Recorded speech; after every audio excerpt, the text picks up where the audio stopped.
Welcome to exam IQ.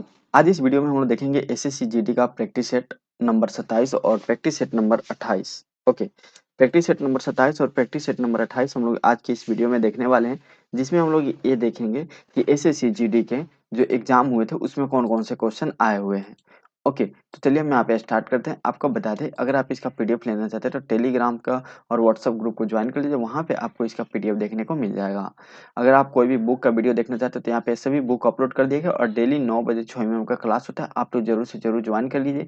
कोई problem होता है तो 8287277311 नंबर पे कॉल या मैसेज कर सकते हैं। तो चलिए हम यहाँ पे एमसीक्यू स्टार्ट करते हैं। यहाँ पे थोड़ा सा जूम कर लेते हैं ताकि आप लोगों को अच्छा से क्वेश्चन सभी दिखाई दे, क्लियर दिखाई दे। और हम यहाँ पे सबसे पहले इसको ऐसे जूम कर लिए। ओके, तो चलिए अब हम स्टार्ट करते हैं। आवर्त सारणी में कितने तत्व हैं ये आपको बताना है। आवर्त सारणी में कितने तत्व है ये बताना है। टोटल 118 तत्व है। ऑप्शन ए राइट आंसर हो जाएगा। 22 नंबर क्वेश्चन है, डैश के एक महान आदिवासी नेता वीर लखन नायक ने भारत छोड़ो आंदोलन में भाग लिया और 1943 में अंग्रेजों द्वारा उन्हें फांसी दे दी गई थी।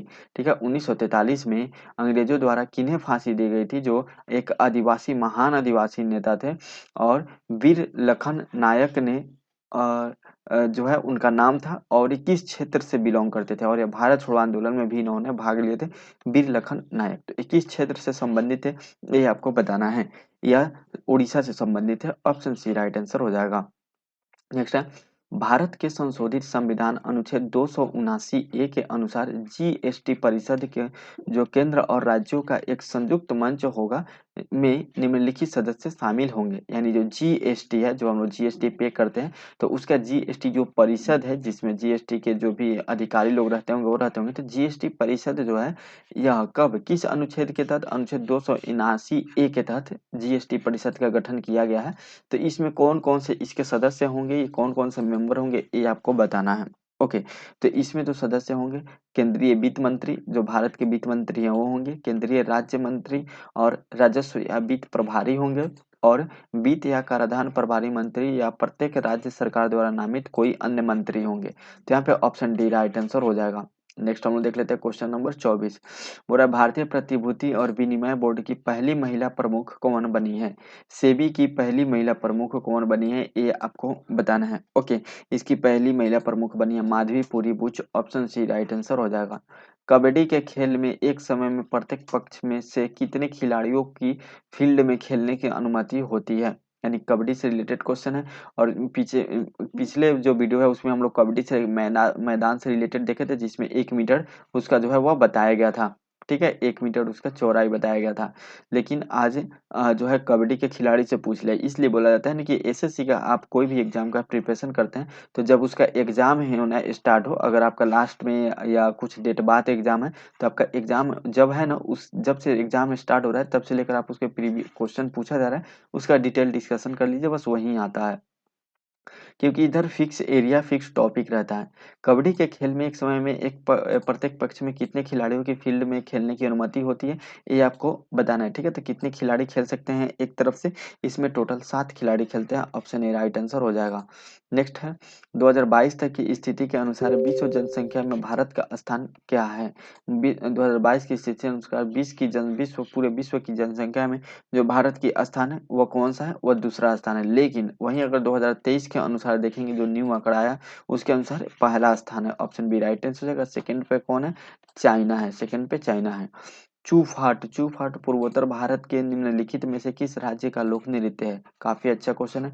चू फाट किस एरिया का लोक नृत्य है ये आपको बताना है, या सिक्किम का लोक नृत्य है? ऑप्शन बी राइट आंसर हो जाएगा।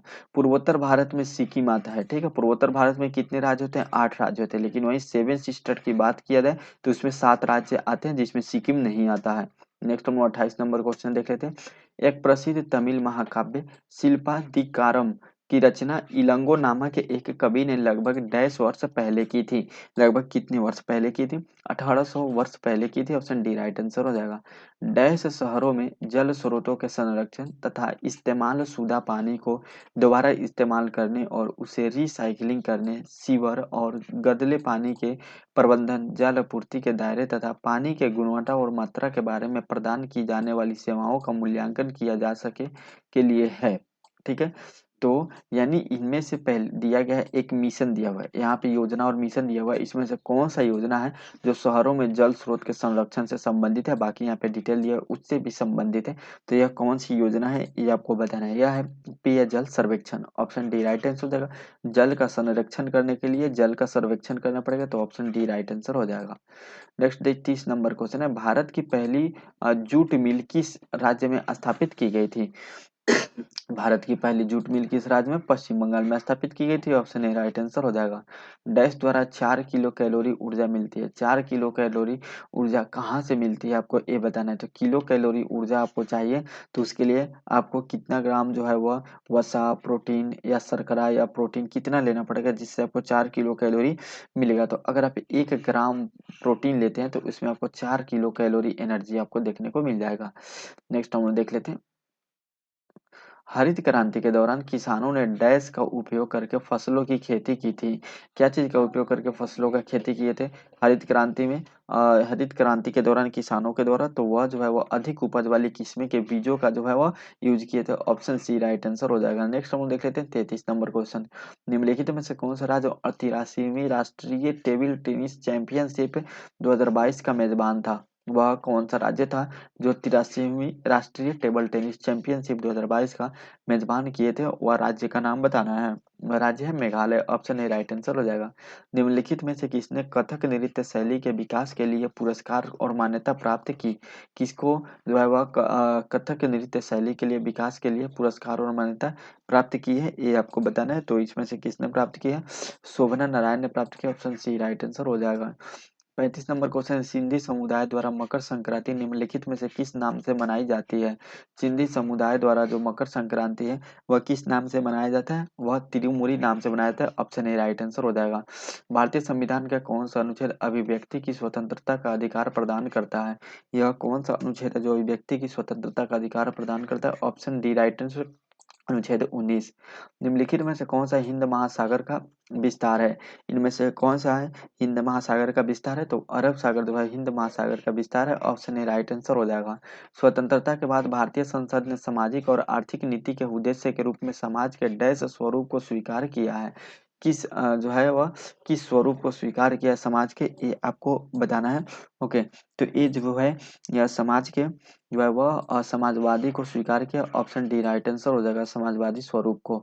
नेक्स्ट 39 नंबर क्वेश्चन है, भारत के किस केंद्रीय मंत्री ने नवंबर 2022 में सी डॉट परिसर दिल्ली में उद्यमिता सेल और नवाचार केंद्र का उद्घाटन किया है? यह किसने किया है? तो अश्विनी वैष्णव के द्वारा किया गया है। नेक्स्ट हम लोग देख लेते हैं, ऑप्शन सी राइट आंसर हो जाएगा।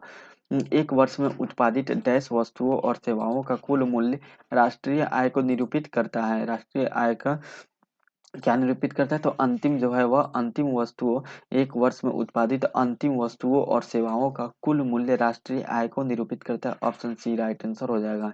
अब हम लोग सेट नंबर 27 देख लिए, यहाँ पे अब हम लोग सेट नंबर 28 को देख लेते हैं। चलिए अब हम लोग सेट नंबर 28 देखते हैं। इसका क्वेश्चन नंबर 1 है, थोड़ा सा इसको छोटा कर लेते हैं क्योंकि एक पेज में नीचे एक ही क्वेश्चन दिया हुआ था, थोड़ा सा और छोटा करना पड़ेगा हमको।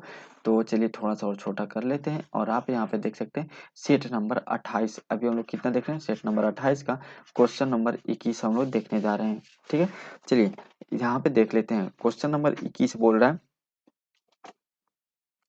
क्वेश्चन नंबर 21 बोल रहा है, एक निर्यात आयात से अधिक होता है तो इसे डैश की स्थिति के रूप में जाना जाता है। जब जब निर्यात जो होता है वह आयात से अधिक होता है तो इसको हम लोग किस स्थिति में जानते हैं? इसको व्यापार अधिशेष की स्थिति में जानते हैं, ऑप्शन बी राइट आंसर हो जाएगा। नेक्स्ट हम लोग देख लेते हैं 22 नंबर क्वेश्चन।